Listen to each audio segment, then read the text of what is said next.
শাহজালাল রহমতুল্লাহ বুঝাইয়া দিয়া গেছেন সিলেটের মানুষকে, সিলেটের মানুষ, আমি যদি ইচ্ছা করতাম তো সিলেটের জমিনকে সোনার বানাইতে পারতাম, সোনার।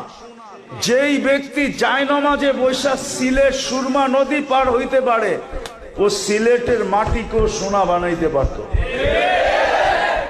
উনি বলছেন এইখানে বানায় কি লাভ হবে, এইখানে বানাবো না, জান্নাতে যায় বিল্ডিং সোনা দিয়া বানাবো। এই জন্য বানান নাই সাহাবারা, এই জন্য বানান নাই। বিদায় আমি কথা শেষ জায়গায় চলে আসছি। বুঝলে এতটুকুই যথেষ্ট। যদি আজকে এই মজমা অঙ্গীকার করে মনের থেকে, দিলের অন্তরের অন্তঃস্থল থেকে, যে আমি আল্লাহওয়ালা হইতে চাই আর কিচ্ছু হইতে চাই না। কি চান আল্লাহ?